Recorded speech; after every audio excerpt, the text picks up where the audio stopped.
At this point, the gendarme ordered Monsieur Lancelin and his colleague to stay downstairs. On the second floor, he discovered the carnage that the Papin girls had caused. The facial features of the two women were unrecognizable. Madame Lancelin's ripped-out eyeballs were found draped around her neck in the folds of her scarf. Fearing the two servants had met a similar fate, he continued up to the third floor. A glowing keyhole directed him to their room. Hearing hushed voices within, he tried the door but found it locked. After knocking and still getting no answer, he broke the lock mechanism and forced his way in. On the bed in the corner of the room lay the two culprits in a tight embrace, shivering in fear. Next to them on a small table lay a blood and brain matter encrusted hammer.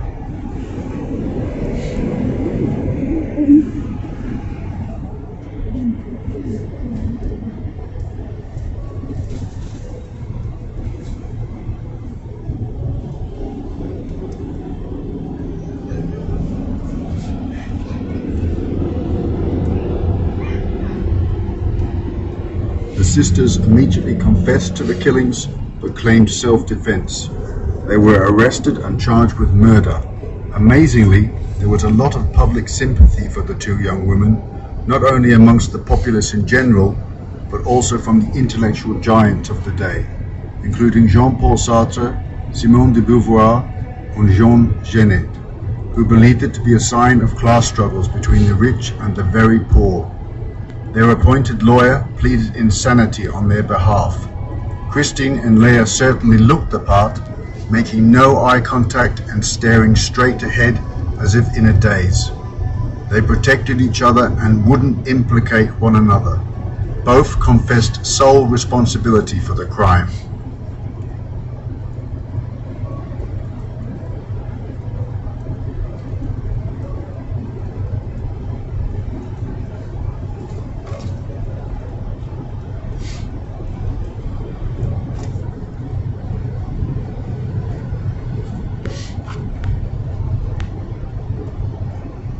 Their lawyer cited their terrible upbringing and told of a cousin who had died in an insane asylum.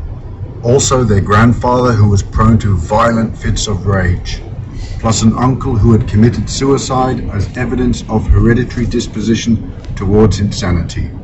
However, 3 medical experts for the prosecution swayed the jury by stating that they had examined the Papin sisters and found them to be sane but totally cold-blooded and calculating, detailing how they had meticulously cleaned up after the carnage. Surprisingly, the bizarre mutilations and preparation of the corpses for cooking were not elaborated upon. This certainly didn't appear to be the actions of anyone of a sane mind, but the court and jury had already decided on the verdict.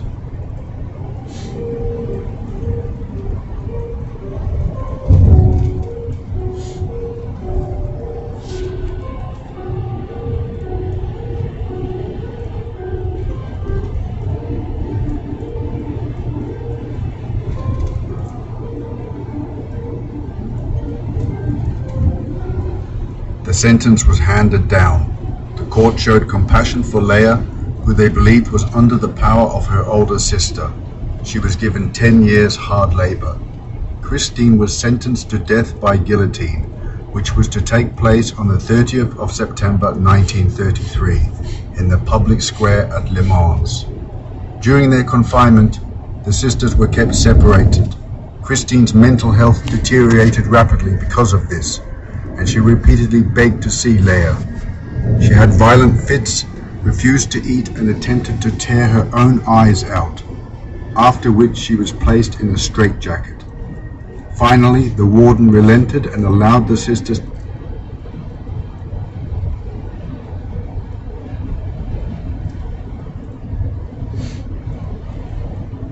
to see each other. During this visit, Christine made sexual advances to Leah, attempting to unbutton. Oh shit, that's fucking crazy.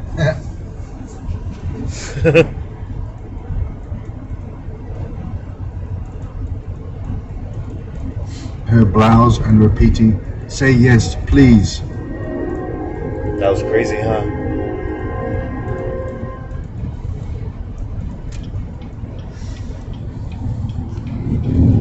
What in tarnations, Betty Crocker?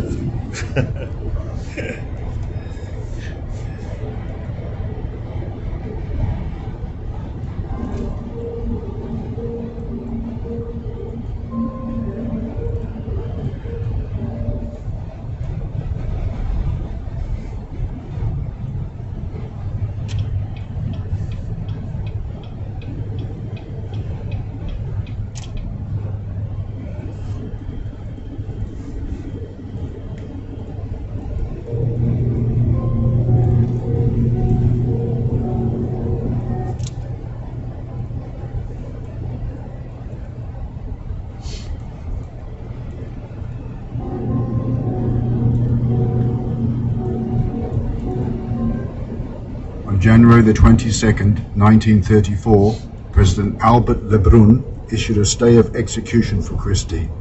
She was resentenced and given a term of hard labor for life, but was transferred after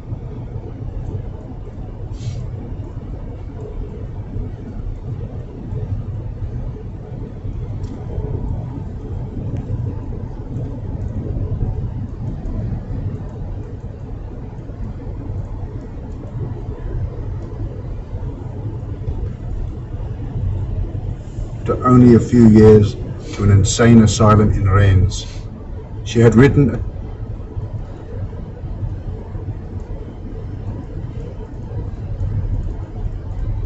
You think they be mining all that shit in there?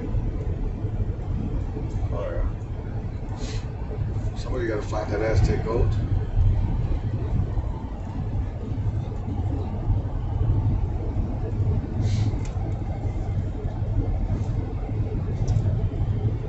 Dig up Billy the Kid's bones.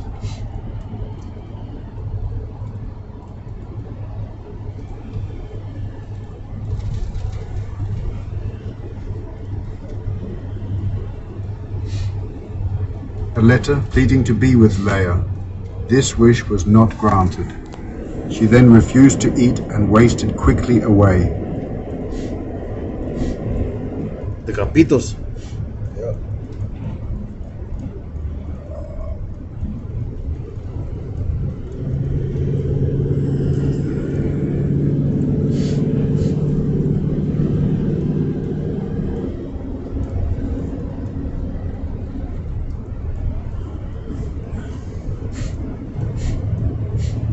Dying there at the age of 32 on the 18th of May 1937.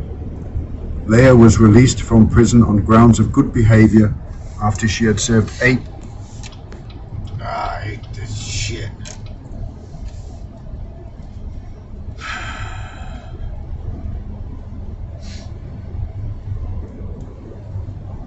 Mood mod laundry. I said mod. So mob would be money over bitches, so mod is money over dick. Years, and was free in 1941.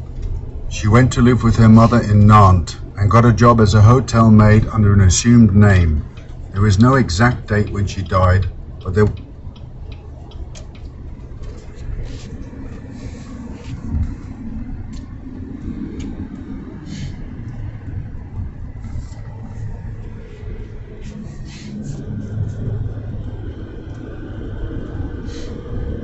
The Navajo Hotel. In a quarter mile, turn right.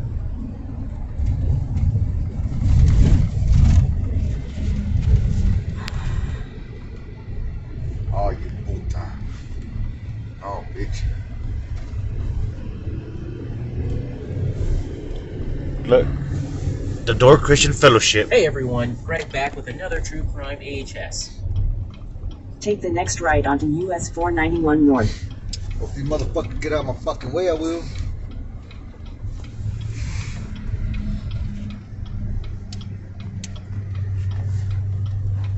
Continue on US 491 North for 30 miles.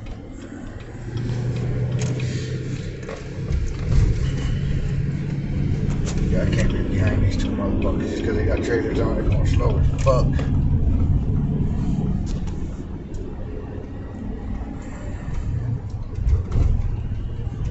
Navajo Injury Law Center. See, he almost injured that car.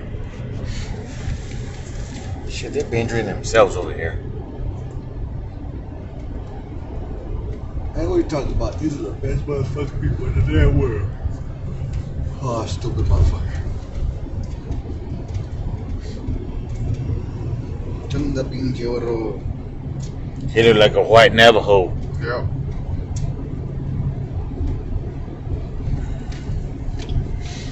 That looked like Emilio Estevez. Damn Navajo. Story Asylum drew a great deal of inspiration from history and many of Asylum's most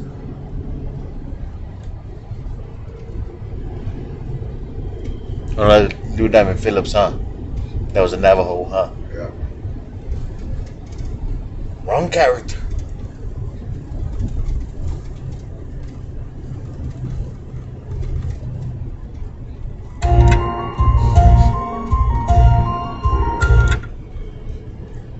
Oh, that was a jam right there.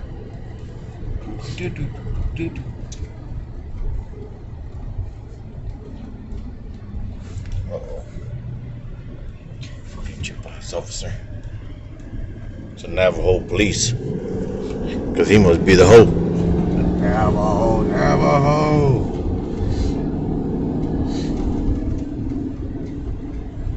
Man, I ain't seen one fucking Indian. I haven't seen them walking back there. I ain't seen one fucking Indian this whole damn time. I see a lot of white folk. Fucked up, give the Indian the land and the white people still come take over. Yeah. This is Navajo land. That's alright. I'll just post up my house right here. I'll put it right next to your tent, guy.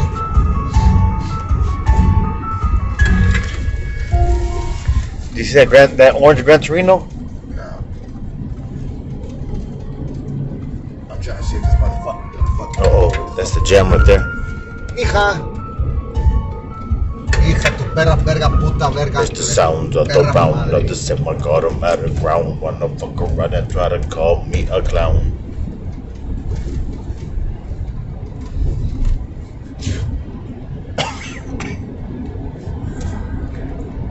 Cause it's that crazy ass slowly walking through your tierra, wrapped around in a Mexican bandera.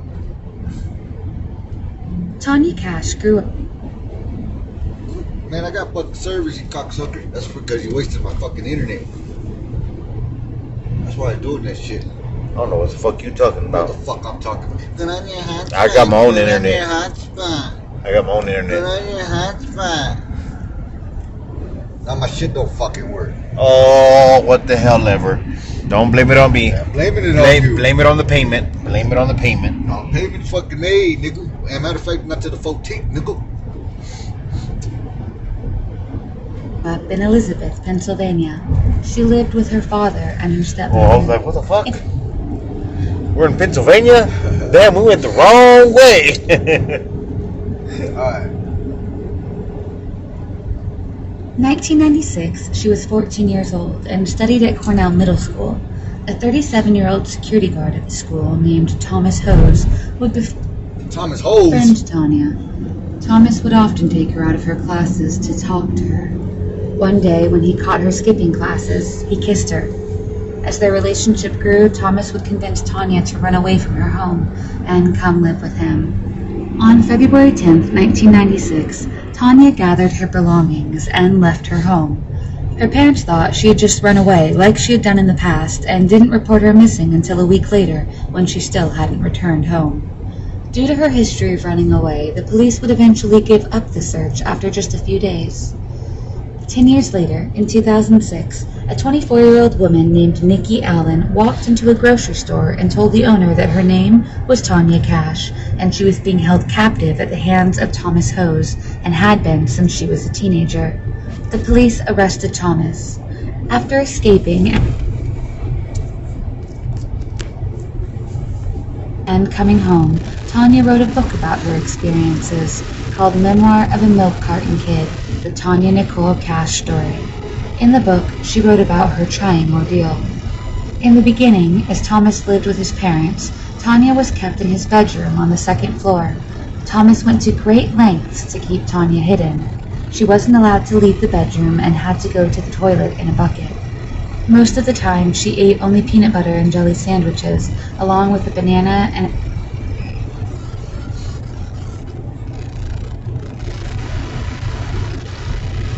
He was 30-something years old, still lived at home with Mama and Daddy. I got a 14-year-old to go live with him. a can of Faygo soda pop. About once a week in the night, Thomas would lead her down to a cellar with cold concrete floors to take a shower. She said in an interview, quote, "I was fine at first. I thought I was in love and felt my sacrifices were a labor of my love for Tom. Soon, however, the ordeal began to take its toll. In 2000, Thomas created a new identity for Tanya, Nikki Allen, and introduced her to his parents,